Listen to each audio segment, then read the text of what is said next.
அதே மாதிரி அப்போது நெருப்பு தான் பிரதானம். அதிலேருந்து ஆரம்பிக்கும் நெருப்புக்கு அடுத்தது மிக மிக முக்கியமான ஒரு மூலகம் என்ன? நிலம் இல்லையா? புவியீர்ப்பு சக்தி. நம்ம இந்த நிலத்தோட புவியீர்ப்பு சக்தி இல்லை அப்படின்னா நம்மளால் நிற்க முடியுமா தரையில்? எல்லாரும் அந்தரத்தில் பறந்துக்கிட்டே இருக்கும். நம்மளால் எந்த வேலையாவது செய்ய முடியுமா? ஸோ நம்மளை யார் தாங்குறாங்க? ஏன் நிலமகள் எத்தனை நம்ம பேரும் ஒரு வீட்டிலலாம் எத்தனையோ பழமொழிகள் சொல்லுவாங்க இல்லையா? பொறுத்தார் பூமி ஆழ்வார், தாயை விட பொறுமையானவள் நிலமகள், பூமி மாதா. இதெல்லாம் ஏன் சொல்கிறாங்க? மிக மிக பொறுமையானவள் தான் பூமி மாதா.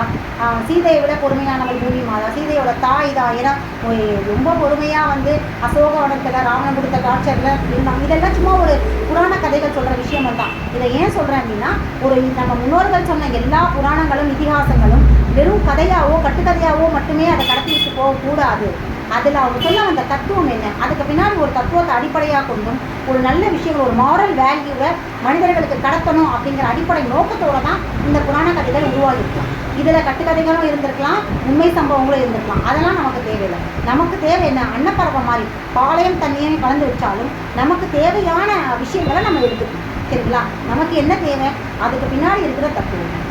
சீதை அப்படிங்கிறது இந்து சமயத்தில் இருக்கிற ஒரு நபராக இருந்து போகலாம். அதுக்கு நம்ம தேவையில்லை. ஒரு நபர், அவங்களும் ஒரு பெண், இந்த பிரபஞ்சத்தில் ஒரு மனுஷி, அவ்வளோதான். இப்போ அந்த கதையில் என்ன சொல்கிறாங்க அப்படின்னா, எவ்வளோ டார்ச்சர், அதாவது கணவன்கிட்டேருந்து பிரித்து அசோகவனத்தை தனிமைப்படுத்தி அவ்வளோ டார்ச்சர் கொடுத்த சீதையை கூட சீதையை விட பொறுமையாக இருந்து காத்துட்டு இருந்தாங்களா. கணவன் தன்னை தானே ஒரு நாள் நிச்சயமாக கூட்டிகிட்டு போவோம் அப்படிங்கிற நம்பிக்கையோடு அவங்க தன்னை தானே அசோகவனத்தில் தன்னை தானே ஒரு விரதம் மாதிரி தன்னை உருக்கிக்கிட்டு காத்துக்கிட்டு இருந்தாங்கல்ல தன்னுடைய ராமருக்காக. அதே மாதிரி அவங்கள விட பொறுமையானவள் இந்த பூமிதான். ஏன்னா மனிதர்களுடைய அத்தனை செய்கைகளையும் நடத்தைகளையும் அவ்வளோ விஷயங்களையும் நல்லது கெட்டது எல்லாத்தையும் தாங்கிட்டு மனிதர்களை தாங்குறான். எல்லாத்தையும் தாங்கிக்கிட்டு மனிதர்களை தாங்குறான் இல்லையா? எனக்கு இவனை பிடிக்கலை அப்படின்னு சொல்லிட்டு தூக்கி போடலையே. எப்படிப்பட்ட கொடூரமான அரக்க குணம் கொண்டவனாக இருந்தாலும் இந்த பூமி மாதா அனைவரையும் தாங்குறா இல்லையா? ஸோ அதனால தான் நிலம் மிக மிக சிறந்தது. பஞ்சபூதங்களே ரொம்ப போற்றுதலுக்குரிய ஒரு விஷயம் இல்லையா? நம்ம எல்லாரையும் தாங்குறதும் நம்மளை எல்லாரையும் பேலன்ஸ் பண்ணி நிற்க வைக்கிறது தான். நம்ம எல்லாரும் யோசிச்சு பாருங்கள், வானத்தில் இருக்கிற அந்த ஸ்பேஸுக்கு போயிட்டோம் அப்படின்னா ஸ்பேஸில் எப்படி பறந்துட்டுருக்கோம் அந்த மாதிரி இங்கே பறக்கும். அப்படி பறந்துட்டு இருந்தால் நம்மளால் எந்த காரியத்தையாவது முழுசாக செய்ய முடியுமா? ஆனால் இந்த பூமி நம்மளை தாங்கி பிடிச்சிக்கிறதுனால அந்த புவியீர்ப்பு சக்தி நம்மளை இழுத்து வச்சு, அதுவுமே ஒரு சக்தி தான் பெண். அதனால பூமி மாதா அப்படின்னு சொல்கிறாங்க. பெண்ணால் மட்டும்தான் எல்லாத்தையுமே தாங்கக்கூடிய திறனும் தன்மையும் நிதானமும் பொறுமையும் இருக்குது. அதனால தான் பூமி மாதா அப்படிங்கிறத பூமி மாதான்ற பூமி பிதான்னு சொல்லணும். சரிங்களா? ஸோ அப்படிப்பட்ட பூமி மாதா அந்த புவியீர்ப்பு சக்தியால் நம்ம எல்லாரையுமே தாங்கி பிடிச்சிருக்கோம் இல்லையா? ஸோ நெருப்பு மூலகத்துக்கு அடுத்ததாக நிலம் அடிப்படை, அப்புறம் நிலம்க்கு அப்புறம் காற்று. ஏன்னா நம்ம உயிர் வழி இல்லை அப்படின்னா உயிர் கிடையாது. அதனால தான் உயிர் வழி அப்படின்னு சொல்கிறோம். நம்மளை இயக்கிறதும் நம்மளை உயிரோடு வச்சிருக்கிறதும் நமக்கு அடிப்படையான விஷயம் சுவாசம். அந்த சுவாசத்து எதுலேருந்து சுவாச முறையாக நடக்கிறதுக்கு எது அடிப்படையாக இருக்குது அப்படின்னு பார்த்தீங்கன்னா உயிர் வழி. ஆக்சிஜன் எங்கேருந்து கிடைக்குது? வளிமண்டலங்கள், காற்று மண்டலத்தில் இல்லையா? காற்று மட்டும் இல்லைன்னா காயமே இது பொய்யடா, வெறும் காற்றடைத்த பையடா. இந்த காற்றே இல்லை அப்படின்னா இந்த பிரபஞ்சமே ஒன்றுமே கிடையாது. இந்த பிரபஞ்சமே காற்றில் அடைத்த பை தான் இல்லையா? காற்று இல்லை அப்படின்னா நம்ம எல்லாருமே மூச்சு தண்ணியில் செத்துருவோம். எத்தனையோ அதாவது நவகிரகங்கள் இருக்குது இல்லையா? பிளானட்ஸ் இருக்குது. ஏன் இடத்துல மட்டும் இருக்கும் அப்படின்னா இங்கே தான் நமக்கு தேவையான காற்றும் உயிர்ப்பு சக்தியும் இங்கே தான் இருக்குது. பிற பிளானட்ஸில் போனீங்கன்னா நமக்கு தேவையான உயிர் வழி கிடையாது. நிலாவில் கூட உயிர் வழி இல்லை, ஆக்சிஜன் இல்லை அப்படிங்கிறதுனால தானே அங்கே போய் நம்மளால் வாழ முடியல இல்லையா? அதே மாதிரி தான் நிறைய பிளானட்ஸ். ஸோ உயிர் வழி காற்று அப்படிங்கிறது மிக மிக முக்கியமான ஒரு விஷயம் இல்லை? அந்த பரண்ட பிரபஞ்சத்துக்கு முழுக்கவுமே காற்றாலும் நிரம்பிடும்.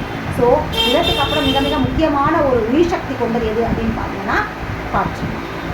சரிங்களா? இந்த நிலத்தையும் இந்த நெருப்பையும் உயிர்ப்போடு வச்சிருக்கிறதும் உயிர்ப்பு தன்மையோடு வாழ வச்சிருக்கிறது காற்று மண்டலம். ஸோ அடுத்து காற்று மண்டலம். இப்படி நீங்கள் மைண்டில் வச்சுக்கிட்டீங்க அப்படின்னா மறக்காமல் இருக்கிறதுக்காக தான் நான் சொல்கிறேன். அடுத்து பார்த்தீங்கன்னா நீர். சரிங்களா? நீரின்றி அமையாத உலகு அப்படின்னு சொல்லுவாங்க. நீரே இல்லை அப்படின்னா இந்த பிரபஞ்சத்தில் அந்த ஈரத்தன்மை அப்படி இல்லைன்னா எல்லாமே இந்த நிலம்லேருந்து எல்லாமே வெடிப்பு இருக்கும் இல்லையா? காற்று கூட வறட்சி ஆச்சுன்னா என்ன ஆகும்? நம்ம உடம்புல இருக்கிற நீரெல்லாம் உறிஞ்சிடும். ஸோ எல்லாத்துக்குமே நீர் அப்படிங்கிற ஈரத்தன்மை இருந்துகிட்டு தான் இருக்கும். இந்த பிரபஞ்சம் இருக்கு இல்லையா? 4/3 பாகம் நீரால் ஆனது இல்லையா? அப்போது அந்த நீர் இல்லை அப்படின்னா எதுவுமே கிடையாது, பிரபஞ்சத்தால் வாழ முடியாது. வறட்சியாகி சுருங்கி போய் இறுகி போயிடும். இப்போ மனிதர்களோட மனம் ஈரத்தன்மை இல்லை, அப்போது ஒரு மனிதரோட மனம் மனிதத்தன்மை இது எல்லாத்தையும் எதோட கம்பேர் பண்ணுறாங்க? நீர் அப்படிங்கிறது ஈர பசையோட கம்பேர் பண்ணுறாங்க.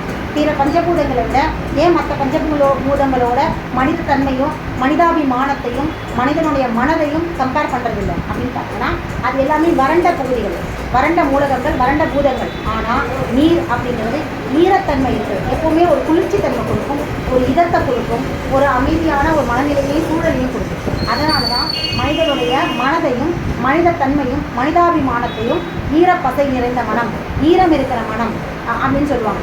கவலை வந்தால் கூட, கஷ்டம் வந்தாலும், துக்கம் வந்தாலும், சந்தோஷம் வந்தாலும் கண்ணீர் தான் வரும் இல்லையா? அப்போ அப்படிப்பட்ட ஒரு மிக மிக முக்கியமான ஒரு அண்டத்துக்கும் சரி பிண்டத்துக்கும் சரி, எல்லா மூலகங்களுமே அண்டத்துக்கும் சரி பிண்டத்துக்கும் சரி ஒரே மாதிரியான நிகரான ஒரு விஷயங்களையும் ஒரு தத்துவங்களையும் ஒரு தாற்பயங்களையும் தான் நமக்கு வழங்கிட்டு சரிங்களா?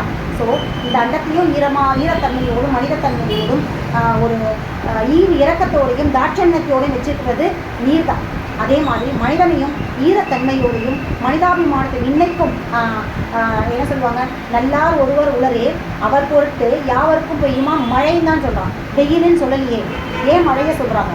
அத்தனை மகத்துவமானது மழை புரியுதுங்களா? மாதம் மும்மாறி மழை பொழிஞ்ச காலங்கள்லேருந்து வந்தவங்க தான் இன்னைக்கு. ஸோ மழையோட தன்மை, மழைனா என்ன? ஈரம் இருக்கிறது, நீர்த்தன்மை. ஸோ அப்படிப்பட்ட மகத்துவம் மிக உன்னதமும் கொண்ட நீர் காற்றுக்கு அப்புறம் மிக முக்கியமான இடத்தை கொண்டு